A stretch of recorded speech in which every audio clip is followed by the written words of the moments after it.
जय हिंद, जय हिंद, जय हिंद, जय हिंद भाई। ये खबर ही ऐसी थी कि अभी तो मैं क्लास ही ले रहा था। क्लास के दौरान ही बीच में मतलब ब्रेक कर करके यहाँ आना पड़ा और फिर 7 बजे से क्लास है ही।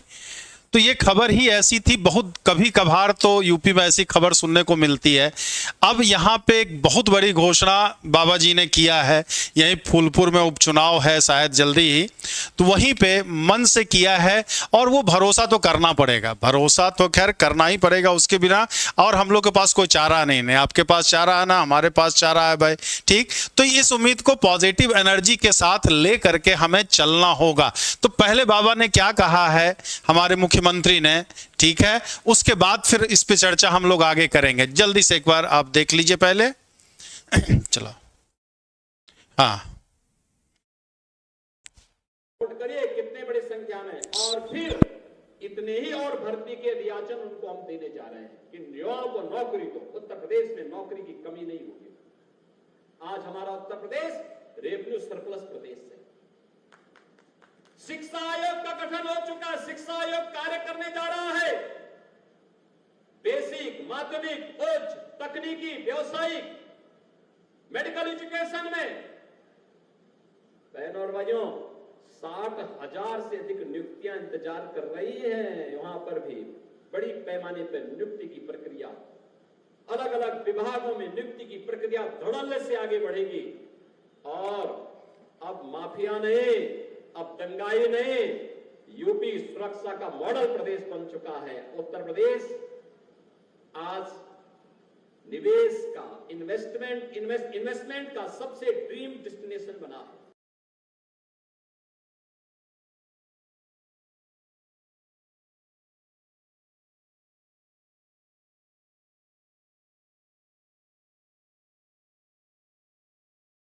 बनाया गया है जो शिक्षा आयोग से रिलेटेड था आपका। तो पिछले सभा में 2 लाख भर्तियों का ऐलान किया गया था, लेकिन उसमें शिक्षा आयोग का कहीं जिक्र नहीं था। उसमें था कि पुलिस का 60,000 हुआ है, फिर से और भर्तियां पुलिस की आएगी। लेकिन इस बार साफ साफ शिक्षा आयोग के बारे में भी कहा गया है कि लगभग 60,000 भर्तियां। अब ये तो भाई कोई ने मतलब मन से ये नहीं कहा गया कि टीजीटी पीजीटी में कितना, एलटी में कितना, प्राइमरी में कितना, लेकिन 60,000 भर्ती की बात कही गई है। और देखिए ये 2027 में चुनाव है, तो आप मान के चलिए 60,000 भर्तियां कि उससे ज्यादा ही आ सकती है, उससे कम आने की उम्मीद नहीं है। अब इसमें नेगेटिविटी या तो हम खोजते रह जाएं, या तो फिर हम अपने फायदे की बात करें। अपने फायदे मतलब आपका फायदा तो मेरा फायदा, दोनों के फायदे की बात करें। तो सब कुछ भूल भाल करके थोड़ा सा आपको पढ़ाई में लग जाना है। पढ़ाई में आपको लगने की जरूरत है। अब बहुत लोग कह सकते हैं बाबा जी ऐसे ही करते रहते हैं, वो ऐसे ही करते। ठीक है भाई, वो राजनीतिक बातें हैं, तो राजनीति पचड़े में हम लोग को नहीं पढ़ना। हमारा मुख्य उद्देश्य क्या है? वैकेंसी आए। और ये एक रहेगा ना, जब हम लोग कभी मान लीजिए अगर नौबत ऐसी आती है, फिर से आंदोलन की बात आती है, आयोग पे जाने की बात आती है, तो ये तो एक रहेगा कि हमारे मुख्यमंत्री जी ने ये घोषणा की थी। और बड़े मतलब एक कहने के अंदाज से पता चल जाता है, कहने के अंदाज से। ये भी बात याद कीजिए कि बीपीएससी में चुनाव के माहौल में ही 10 लाख भर्तियों का ऐलान किया गया था, 10 लाख। और उसी का नतीजा है कि बिहार में शिक्षक भर्ती पिछले 20-22 साल से नहीं आ रहा था। मैं तो खुद ही बिहार का हूं ना, बेहतर जानता हूं, ठीक है। 20-22 साल से शिक्षक भर्ती हुई ही नहीं, बस नियोक्ता के रूप में पहले 1500, फिर 5,000, फिर 15,000 उसी को किया गया। बिहार शिक्षक कर्मी का दर्जा उन्हें प्राप्त नहीं था। लेकिन 10 लाख भर्तियों की बात की गई है, ठीक है।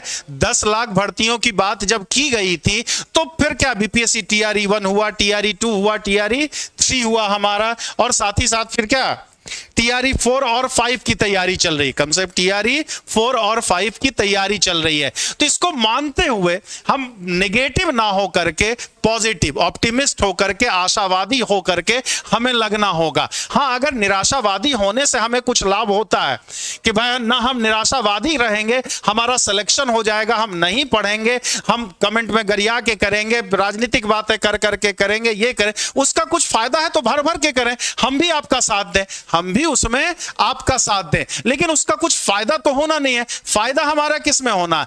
पढ़ाई करने में फायदा होना। ठीक है, तो अगर आप पढ़ाई करते रहे तो वैकेंसी तो आएगी ही आएगी, और बम्पर वैकेंसी। अगर आप एग्जामिनेशन मोड में रहेंगे तो आपको अभी ढेर सारे, अभी से लेकर 26-27 तक में बहुत सारे मौके मिलेंगे। देखिए भाई, यूपी है, यहां भरोसा नहीं। देखिए एवन मैथ्स जी, भरोसा ना, हमने क्या बोला? अगर निगेटिव सोचने से हमारा भला हो सकता है तो बिल्कुल हम भी आपके साथ सोचते हैं, सुनते। आप भी कमेंट में करिए, हम भी कमेंट में करें, तो वो निगेटिव करते करते क्या हम खुद ही निगेटिव हो जाएंगे? आप खुद ही निगेटिव हो जाएंगे। तो उसका फायदा हो तो निगेटिव सोचे ना। अगर फायदा नहीं है तो निगेटिव सोचने का कौन सा लाभ है? हमारा फायदा कब है? जब आपका फायदा है। आपका फायदा कब होगा? जब आप पॉजिटिव रहेंगे। हम पढ़ने से नहीं, ये कह रहे हैं कि नहीं लेना है, हमें यही होगा ना कि नहीं लेना, कोचिंग में एडमिशन नहीं लेना, कोचिंग वाले लूटने आते हैं, टाइम बर्बाद होता है। और ठीक है, आज की डेट में यूट्यूब पे इतना सारा कंटेंट है, आप लेकिन खुद से तो पढ़ सकते हैं। उसको पढ़ने में आपका कौन सा निगेटिव हो जाएगा? कोई निगेटिव तो होगा नहीं। तो अगर इस बहाने तो इतना तय है, तो अब मंच से हो गया, आयोग की अध्यक्ष भी आ गई हैं, और जो कहा गया है उसका अगर आधा ऐसे होगा, उससे ज्यादा की ही उम्मीद है, उससे कम की उम्मीद नहीं है। अब एकाएक तो चीजें नहीं होती है, थोड़ा सा टाइम जरूर लग रहा है, लेकिन एक बार बोला ना कि जब बांध टूटता है ना तब बाढ़ आती है। तो एक बांध शिक्षा आयोग में बना हुआ है आपका, वो बांध जल्दी टूटने वाला है। बातों पे थोड़ा सा भरोसा रखिए, हो सकता है मेरी जीवा पे ही सरस्वती मां बैठी हुई हैं। ठीक है, तो इस बात को आप मान करके आप अगर लगे रहेंगे तभी आपका फायदा होगा। बाकी अदरवाइज हर तरफ से आपका नुकसान ही होना निगेटिव सोचने से। बाकी हमसे ज्यादा बुजुर्ग हमारे सुमन सर हैं, उनकी बात पे आप जरूर एक बार यकीन करें।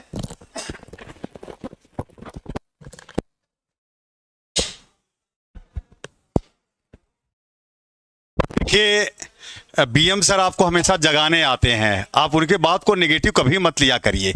मैं आपको कह रहा हूं, कभी नेगेटिविटी मत फैलाया करिए भाई। आपको नहीं लेना है तो वो थोड़ी जबरदस्ती आपको थोड़ी नहीं कह रहे हैं, है ना। लेकिन हमेशा जब आपको आते हैं वो तो आपको चार्ज ही करते हैं कि भैया रातों रात, जैसे अभी वैकेंसी आ जाएगी, आप कह रहे हैं नहीं आएगी, लेकिन आ जाएगी तो कैसे तैयारी कर लेंगे 2 महीने में। इसलिए वो कहते रहते लगातार कि हमेशा एग्जाम मोड में रहिए। मैं दावे के साथ कहता हूं, अभी 60,000 पुलिस का जो एग्जाम बाबा ने जो ठान लिया था, करवाया, परिंदा पर नहीं मार पाया है। तो बाबा ने जो ठान लिया है वो 60,000 भर्ती की बात कर रहे हैं। 60,000 में वो असिस्टेंट प्रोफेसर का भी होगा, टीजीटी पीजीटी का भी होगा, एलटी का भी होगा, जीआईसी का भी होगा, जीडीसी का भी होगा, प्राइमरी का भी होगा, जूनियर का भी होगा। वो सारी चीजें हैं। वो बीएड और बीटीसी आप किए तो सारी चीजों का रहेगा। आइए मान लीजिए कि बाबा ने ठान लिया है, कभी कभी तो विश्वास करिए। आप कहते हैं यूपी में विश्वास नहीं किया जा सकता। अरे भाई 2021 में 1.5 महीना का टाइम देकर के एग्जाम करवा लिया था, और उन्होंने टीजीटी में इंटरव्यू हटा दिया था। बाबा ही थे, इंटरव्यू हटा दिया था और डायरेक्ट आपका चयन हो गया। तमाम बच्चे भर भर के नौकरी पा गए। तो बाबा पर भरोसा जरूर करें, है ना। बाबा आप हमारा कोर्स मत परचेज करिए, हमारे कोचिंग से मत जुड़िए, लेकिन आप पढ़ते रहिए। हमारा कहने का केवल मतलब यह है कि आप लगातार पढ़ते रहें, लगातार एग्जाम मोड पर रहें, और एग्जाम मोड पर रहेंगे तो जब एग्जाम होगा तो आपका फायदा हो जाएगा। ये नहीं कि आप नेगेटिव, आप जो है ऑप्टिमिस्ट है नहीं, आप पेसिमिस्ट हैं, निराशावादी हैं। और जब वैकेंसी आ गई, जब 3 महीने का टाइम दे के एग्जाम करवा लेंगे, आप वहीं रह जाएंगे, फिर हाथ पर हाथ धरे बैठे रह जाएंगे, सब आपका निगेटिव हो जाएगा। इसलिए मैं बच्चों से कह रहा हूं कि जो भी 2-4 लोग निगेटिविटी फैलाते हैं उनकी बातों को मत माने। हम लोग किस लिए लाते हैं? ठीक है, हम अपना कोर्स भी बेचते हैं, इसमें कोई दो राय नहीं है, लेकिन हम आपके फायदे के लिए ज्यादा काम करते हैं। लगातार देखिए, बीएम सर की क्लास थी, वो बेचारे बीच में क्लास छोड़ के आए। मेरी क्लास में 3 से 6 पढ़ा रहा था, मुझको भी रोके कि सर रुकिएगा, चला जाएगा। तो किस लिए आए? अभी आप खबर आई, आपने बाबा का देखा कि उन्होंने कहा कि 60,000 वैकेंसी, नया अध्याचन आएगा। तो वो सारी चीजों को हम लोग इसलिए बताते हैं कि आप बिल्कुल एक्टिव मोड पर रहें, हमेशा एग्जाम मोड पर रहें।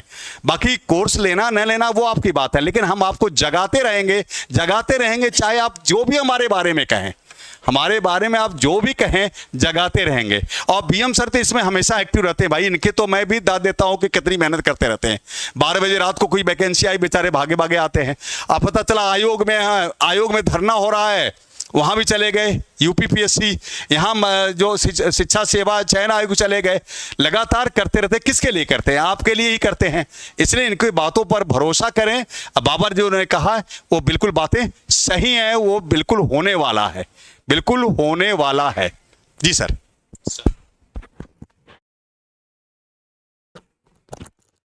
मान लीजिए एक बार के लिए नहीं होता, मान लिया एक बार, मतलब मैथ्स बाय टीचर हूं तो बिना माने तो काम चलता नहीं है। बिना मान लीजिए एक बार के लिए कि मन से झूठी बात कही गई, यहां सब कुछ झूठ है, लेकिन अगर इसी बहाने हम पढ़ लेते हैं तो वो हमारा कोई नहीं छीन सकता है ना।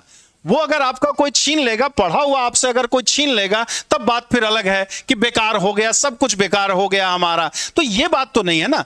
तो ये बात तो पढ़ेंगे तो आप अपने, देखिए मैं काम कर रहा हूं, मैं अपने लिए कर रहा हूं, अपने लिए मतलब वो अलग बात है, इनडायरेक्ट वे में आपका बेनिफिट होता है, ठीक है, और आपका बेनिफिट होता है तो साथ में मेरा बेनिफिट होता है। जी जान आयोग से बरसात हो, ये हो, जो भी हो, आयोग पे भी पहुंचने का प्रयास करता हूं, क्योंकि एक बार जब दिल से जुड़े, एक जो होता है सिख गुरु, आपको कौन सी नौकरी मिली, हमें कौन सी निकली, लेकिन सब्जेक्ट आ रहा था अपना काम। गुरु और शिष्य का एक संबंध होता है, यहां तक नहीं होता कि ठीक है बस बीच मझधार में हम छोड़ दिए, कोई बात नहीं। आयोग जाने की नौबत आती है तो आयोग भी जाएंगे, पहले भी गए हैं, आगे भी जाएंगे, आपके सपोर्ट में हमेशा खड़े रहे हैं और आगे भी रहेंगे। लेकिन एक बात तो मानिए, उसमें आप ही का फायदा है कि बस केवल यह है कि निराश नहीं होना, निराश आपको नहीं होना है। पढ़ाई अब थोड़ा सा गति आपको दे देना पढ़ाई में। आपको फिर मैं कह रहा हूं, निगेटिव आता है ना कि अगर आपको लगता कोई भी, चाहे मैं हूं, चाहे मेरा कोचिंग हो, चाहे दूसरे का कोचिंग हो, तीसरे का कोचिंग, मैं तो यहां भाई नौकरी कर रहा हूं,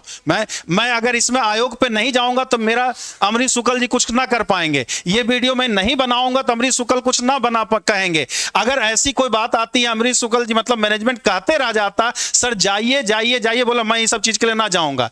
और अक्सर मैं बैच बेचने के पक्ष में भी नहीं रहता हूं कि जिसको जरूरत होगी आकर के लेगा। अगर मैं अच्छा पढ़ाऊंगा, जी जान से लगेगा, हम पे भरोसा, जब हम पे इसी बात पे भरोसा नहीं करेगा बच्चा, तो जो मैं फार्मूला बताऊंगा उस पे कहां से भरोसा करेगा, उस पे तो भरोसा करेगा नहीं हमारा। तो बात यहां भरोसे की ही होती है। अगर उस टाइप का न्यूज है, लगेगा कि नहीं ये ऑथेंटिक है, ये हो सकता है, इसमें फायदा है, तभी मैं आने का प्रयास करता हूं। और बाकी के लिए हमारे ऊपर कोई दबाव नहीं बना सकता। आप जाइए प्रचार करने, क्यों जाओ भाई, तुम हमको पैसा पढ़ाने का देते हो ना, प्रचार करने का थोड़ी अलग से पैसा देते हो। काहे हम प्रचार करने जाएंगे? नहीं जाएंगे, जो करना कर लो, नहीं होगा तो कल से नहीं आएंगे पढ़ाने। और क्या, नहीं होगा, नहीं करना तो नहीं आएंगे पढ़ाने हम, यही हो सकता है, इससे ज्यादा तो कुछ नहीं हो सकता आपका। तो कुल मिलाकर उद्देश्य यह है कि बस पढ़ते रहिए, बस आपको पढ़ाई, क्योंकि अब जल्दी एग्जाम होगा, किया गया मेहनत कभी व्यर्थ नहीं होगा, कभी भी व्यर्थ नहीं होता है। आज मैं ऑनलाइन नहीं, मतलब ऑनलाइन अब है ना, जिंदगी भर तो ऑफलाइन पढ़ाया हूं, लेकिन बीच में एक सिचुएशन ऐसा आया कि थोड़ा थोड़ा ऑनलाइन इधर उधर करता रहता, तो आज ऑनलाइन हमें काम दे रहा है ना। ऑनलाइन आज पढ़ा रहा हूं, दूर दूर के बच्चों से जुड़ने का मौका मिल रहा, मजा भी। शुरुआत में तो बड़ा बोरियत लगती थी, दैट मतलब मजाक में क्या ऑनलाइन पढ़ाएंगे, दैट छोड़ो जाने दो, लेकिन वो काम किए तो उसका आज मजा भी ले रहे हैं, फायदा भी हो रहा। तो अगर हम काम करते हैं तो हमेशा अपने लिए करते हैं, और अपने लिए करेंगे, पॉजिटिव हो करके करेंगे, अच्छा सोचेंगे तो अच्छा होगा ही होगा। और एक बात हमेशा ध्यान में रखिए, 27 में चुनाव आपके दिमाग में होना ही चाहिए, और जो झटका मई जून में लगा है उसके हिसाब से वैकेंसी आनी तो तय है। यह परीक्षा भी होगी, नई वैकेंसी भी आएगी, आप लिख करके कहीं ले लें, यह होगा ही होगा हमारा। देखिए वो शासन की बात है, सीट वृद्धि, और कुछ लोगों की अलग डिमांड है, कुछ लोगों की अलग डिमांड है, ठीक, दोनों बातें आ सकती है। अगर सीट वृद्धि में अगर करा करके 6 महीना लेट हो जाए तो हमारे हिसाब से ये परीक्षा हो करके अगर नया अगर आए तो ज्यादा मौका मिलेगा हमें, ठीक है। और अगर 10-15 दिन जल्दी अगर हो सकता है तो सीट वृद्धि हो जाए, क्योंकि बहुत कम सीट है, बहुत कम सीट है। अगर सीट वृद्धि हो जाता है तो इसमें भी कोई बुराई नहीं है। तो वो सोचना, मतलब नए बच्चों को सोचना काम है, पुराने बच्चे जो हैं वो बस पढ़ाई में लगे रहना। सीट वृद्धि हो जाता है तो भी बहुत अच्छी बात है, नहीं तो जो हुआ है उसका एग्जाम तो होगा ही होगा, और नई वैकेंसी भी आएगी ही आएगी। और 27 के पहले ही आएगी। आज 2 बजे भी बताया था कि अध्याचन आ चुका है, जो कि आप अपने ग्राम के, अपने गांव के जो प्रबंधन तंत्र वाले विद्यालय हैं उनसे जाके पूछ लिए क्या अध्याचन मंगाया गया है कि नहीं मंगाया गया। अगर वो हाँ में जवाब दें तो आप उम्मीद करिए कि नई वैकेंसी आपको 25 में देखने को मिलेगी। लेकिन एग्जैक्ट डेट कहें कब होगा ये कोई नहीं बता सकता, ये कोई भी नहीं बता सकता। तो ढेर सारी शुभकामनाएं, और आज से, अभी से सबसे अच्छा समय होता है शुभ काम करने के लिए, आज और अभी का वक्त है। तो जी जान से लग जाना, और सेल्फ स्टडी पे आपको ज्यादा भरोसा करना है। बिना सेल्फ स्टडी के चाहे आप किसी कोचिंग में कहीं भी एडमिशन ले लें, कितना भी कर लें, हाँ कोचिंग में एडमिशन लेना है तो बस एक रेगुलरिटी के लिए, एक रिवीजन के लिए, थोड़ा सा टेस्ट के लिए आप कर सकते हैं। अगर पूरा का पूरा आप डिपेंड हो जाएंगे कि नहीं कोचिंग में एडमिशन लेने से हमारा हो जाएगा, तो ना अच्छा चलिए, किताबों से धूल झाड़ने का वक्त आ गया। बिल्कुल एकदम, बस एक बात हमेशा दिमाग में रहे, पढ़े रहेंगे तो हमारा ही फायदा होगा, वो हमसे कोई नहीं छीन सकता है। ज्ञान तो हमसे कोई नहीं छीनेगा ना। क्या होगा, वैकेंसी नहीं आएगा, इसे मतलब निगेटिव, एकदम निगेटिव हम सोच लें तो उसमें भी पॉजिटिव आपको रहना है कि वो हम पढ़े रहेंगे तो हमें फायदा तो देगा ही देगा। और लेकिन एग्जामिनेशन मोड में आपको अगले 1 साल तक रहना है कम से कम। ये नहीं कि ये परीक्षा हो जाती है तुरंत लग जाता है, क्यों तुरंत हो गया, अब तो हो गया, परीक्षा हो गया फिर आराम करेंगे हम। जब तक ज्वाइनिंग नहीं आती है तब तक आपको लगे रहना होता है। हाँ थोड़ा सा डेट अनाउंस हो जाएगा तो हम 12 घंटा 15 घंटा कर देंगे, अभी कम से कम 5-6 घंटा एक रेगुलरिटी, एक रूटीन में तो हम जरूर बना लेंगे। क्योंकि बहुत लोगों का कॉन्टिन्यूटी ब्रेक हो गया है कि भाई निराशाजनक तो आदमी है, मानव स्वभाव है, वो निराश आदमी हो ही जाता है। तो निराशाजनक स्थिति में क्या होता है, पढ़ाई से थोड़ा सा दूर हट जाता है। तो वो आपको कंटिन्यूटी बनाने में 10-5 दिन समय लगेगा, आदत में लाने में समय लगेगा मैक्सिमम बच्चों का। तो वो अगर कर लेते हैं तो उसका फायदा आपको होगा ही होगा। चलिए इतनी ही बात करनी थी। तो पॉजिटिव हो करके बस आपको लग जाने की जरूरत है। सुमन सर। हाँ बिल्कुल, एग्जाम मोड पर बने रहिए बेटा जी, लगातार बने रहिए। और इस एग्जाम में आपका होगा नहीं होगा तब भी लगे रहिए, क्योंकि आगे वैकेंसी की भरमार है। याद रखिएगा, एग्जाम मोड में रहिए। किताब को पर धूल जमी हुई उसको झाड़ने का वक्त आ गया है। और हमेशा ऑप्टिमिस्ट रहिए, मेरी बात मानिए, पढ़ाई कभी बेकार नहीं जाती, पढ़ाई कभी बेकार नहीं जाती बेटा जी। हम लोग भी पढ़े, हम लोग भी पीएचडी किए हुए हैं, नौकरी नहीं मिली तब भी हम अपना काम तो कर रहे हैं ना, क्योंकि हमें अपना सब्जेक्ट आता है। इसलिए अगर सब्जेक्ट पर पकड़ बनाए रखेंगे तो वो पे करती रहेगी, हमेशा कोई आपको दिक्कत नहीं आई। एग्जाम मोड पर बने रहिए, बीएम सर की बातों को बिल्कुल मान लीजिए। वो बहुत मेहनत करते हैं, आपके लिए मेहनत करते हैं, केवल आपके लिए मेहनत करते हैं। Thank you, thank you.